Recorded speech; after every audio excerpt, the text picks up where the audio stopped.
Hidden to study channel में आपका स्वागत है। आज हमारा टॉपिक है स्ट्रक्चर ऑफ एग, यानी अंडे की रचना। अंडा में क्या क्या पार्ट होते हैं। तो सबसे पहले अंडे का खोल यानी सेल, यह मुख्य रूप से कैल्शियम कार्बोनेट का बना होता है। अंडे के भीतरी भागों की रक्षा करता है, ये जो कवच होता है।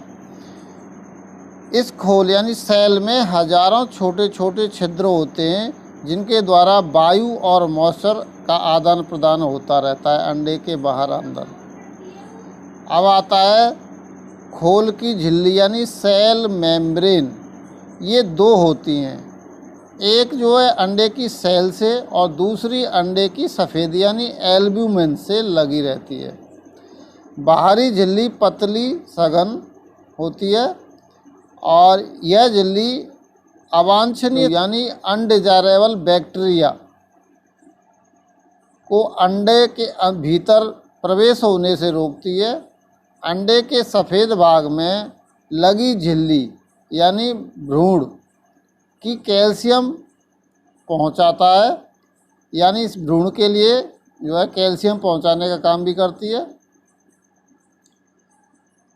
दोनों झिल्लियों के बीच वायु का स्थान होता है, बना होता है। इसको हम एयर स्पेस बोलते हैं, जैसा चित्र में दिखाया गया है। अंडा की सफ़ेदी यानी एल्ब्यूमिन, ये दो तरह की होती हैं, थिक वाइट और थिन वाइट। तो सबसे पहले होती है थिन वाइट।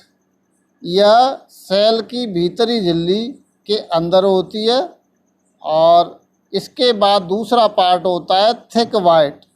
ये जो है थिन वाइट के अंदर थिक वाइट होती है।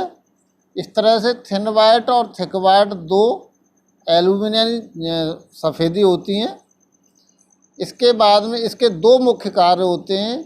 यह यॉक को बाहरी झटकों से बचाती है, यानी ये एल्ब्यूमिन थिक वाइट और थिन वाइट, और यह बढ़ते हुए चूजे यानी एम्ब्रियो को भोजन प्रदान करती है।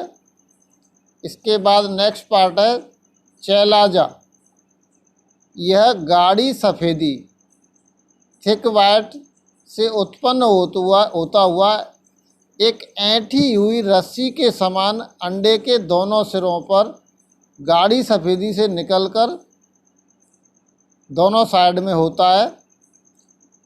और ये इसका मुख्य जो कार्य होता है, यॉक को ठीक दशा में बनाए रखता है। जो अंडे में अंदर यॉक होता है उसको सही पोजीशन बनाए रखता है और बाहरी झटकों से यॉक को बचाता है। अब है वेटेलाइन मेम्ब्रेन, पीतक झिल्ली। यह एक बहुत पतली झिल्ली होती है और यह यॉक, जो अंडे का जो पीतक होता है, यॉक को सुरक्षा प्रदान करती है।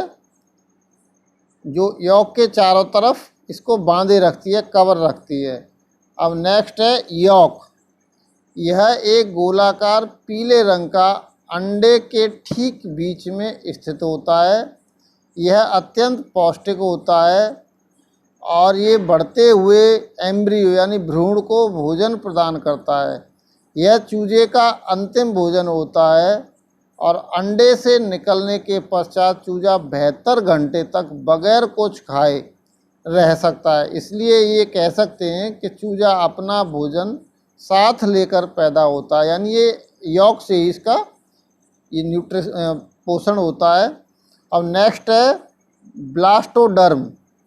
यह एक छोटा आकार का बिंदु यानी पॉइंट होता है यॉक के ऊपर और इसको हम बोलते हैं जर्मिनल डिस्क, और इसी के थ्रू इस पर अंदर जाता है और फर्टिलाइजेशन होता है। और फर्टिलाइजेशन से पहले इसको हम बोलते हैं जर्मिनल डिस्क और फर्टिलाइजेशन होने के बाद इसको हम बोलते हैं ब्लास्टोडर्म। Thank you.